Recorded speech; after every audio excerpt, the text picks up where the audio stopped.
ಜೈ Bharat trust ambulance ಸೇವೆಯು ದಿನಾಂಕ ಜನವರಿ 12, 2025 ಜಗಳೂರು ತಾಲೂಕಿನ ಕೆಳಗೋಟೆ ಗ್ರಾಮದ ಸಿದ್ದಲಿಂಗಪ್ಪ ಎಂಬುವವರಿಗೆ ತುರ್ತು ಚಿಕಿತ್ಸೆಗಾಗಿ ಮಧ್ಯರಾತ್ರಿ 1 ಗಂಟೆ ಸಮಯದಲ್ಲಿ ಜಗಳೂರು ತಾಲೂಕು ಆಸ್ಪತ್ರೆಯಿಂದ ಮಣಿಪಾಲ್ ಆಸ್ಪತ್ರೆಗೆ ಉಚಿತವಾಗಿ ಆಂಬ್ಯುಲೆನ್ಸ್ ಸೇವೆ ಸಲ್ಲಿಸಲಾಯಿತು. ಇವರು ಬೇಗ ಗುಣಮುಖರಾಗಿ ಬರಲಿ ಎಂದು ಪ್ರಾರ್ಥಿಸೋಣ. ಇಂತಿ ನಿಮ್ಮ ಜೈ ಭಾರತ್ ಟ್ರಸ್ಟ್.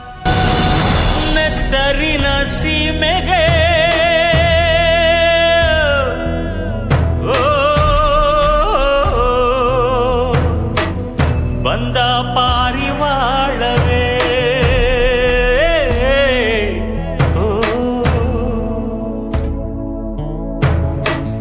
ನೆತ್ತರಿನ ಸೀಮೆಗೆ ಬಂದ ಪಾರಿವಾಳವೇ, ಕತ್ತಲೆಯ ಕಾಡಿಗೆ ಬಂದ ಬೆಳುದಿಂಗಳವೇ.